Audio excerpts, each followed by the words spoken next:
Morning everyone, and welcome back to another episode of our Ironfish Morning Show. I'm Karina Conta-Georgis, and here to discuss the impact COVID-19 has had on the residential property market is Senior Sales Consultant Mo Mellak. Welcome, Mo. Hey Karina, how are you going? Good. How are you? Good, thank you. How's the lockdown going? Working from home is working, getting used to it? Not too bad. It's all an adjustment, but just taking it day by day and remaining positive. I think that's all we can do at the moment. How about yourself? Sure. Beautiful. It's going good so far. It's been quite hard at the very beginning, as I'm not someone who likes to stay at home. Kind of missed my coffees with my clients and running around from place to place. But and your coffees with your colleagues. Yeah, now we do virtual coffee breaks and stuff and meetings and stuff. But getting used to it. I mean, it's just a matter of understanding it's a temporary thing and it's just the way things go at the moment. So being okay with it is very important. Yeah, change is inevitable. Absolutely. All right, so let's talk property. So I'm sure you can agree, both sellers and buyers have faced a lot of uncertainty during this pandemic. For many, the prospect of buying and selling in this climate seems like a daunting prospect. Which I guess, is understandable given the impact that the pandemic has had on our economy and the property market. So what does the property market look like at the moment? I think nothing has changed so far apart from numbers and the way or our approach of doing things. In terms of how we sell and sell property, business is still as usual. And, in terms of low interest rates, they're at historic lows at the moment. Do you think that's a driver for people to purchase property at the moment? Interest rates, of course, it's a big driver, as well as lack of buyer competition. Very, very important for a lot of buyers, especially first-home buyers and people that are okay or a little bit okay financially, or with some good profiles in terms of borrowing money from banks. So a lot of people are out there. I've spoken to a few people who are very interested and very excited about the low interest rate at the moment, and they're actively looking at securing properties for their families. Yeah. So I guess, the question that follows is, what are the biggest challenges sales agents have faced during the pandemic? Well, when we talk about the challenges facing sales agents or real estate agents, right now, things are okay. Things have started to get better, and we're also getting used to the new norms. Premier announced that starting from Wednesday, we're allowed to do inspections, but of course, no more than 10 people at the property. Yeah, that's great news. Yeah, no, that's great news. As you mentioned, there have been a lot of adjustments made to reduce the spread of COVID-19, which, has inevitably altered the way we buy and we sell. Would you say there are any innovations that have helped with efficiency that, you may continue post-pandemic? Yeah, definitely. There are a few technologies. So the pandemic or what we go through, it's not all black, it's not all negative. So if there is anything to learn from this is our ability or capability of adjusting to change. And being okay with it. So with the pandemic, there's a lot of softwares and technologies that came up, and also it changed the mentality and the way we all as human beings look at things. Before the pandemic, people would never accept or allow themselves to just look at a video of a property and act on it and make a decision.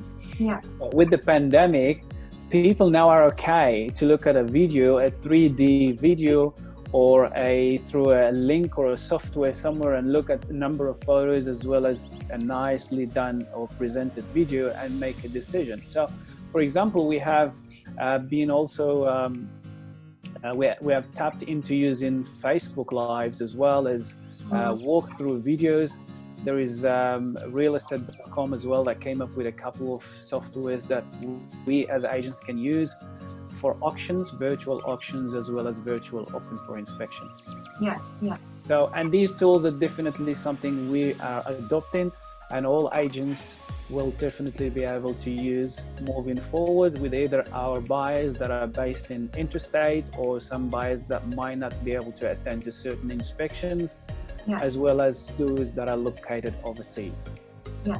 So if anything, I guess you could say this experience has, created a lot of opportunities, and given the real estate industry, I guess, the much needed push into exploring technology.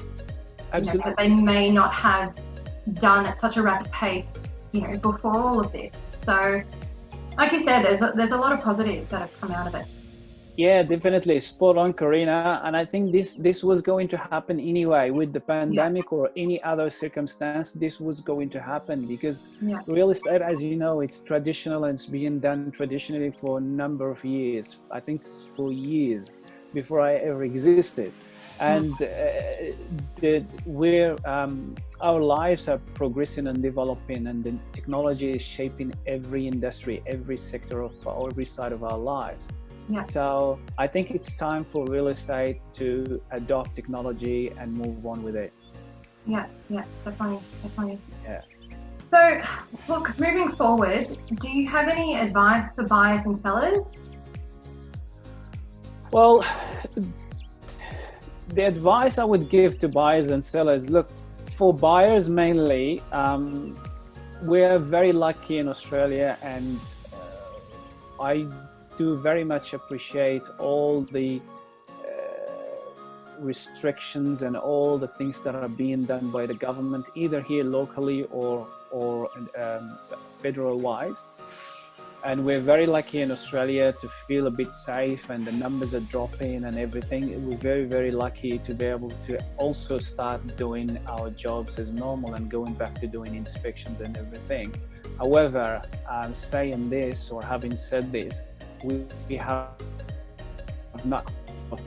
The problem is still there, and we don't know when things can get better and go to normal 100%. So what I would say to buyers, if you are in the market right now, or if you're interested in buying a property for yourself and for your family, and you find a property, sometimes we might not be able to find a property that ticks 100% boxes. But if it ticks most of the boxes, I would say, great, act on it, secure it right now.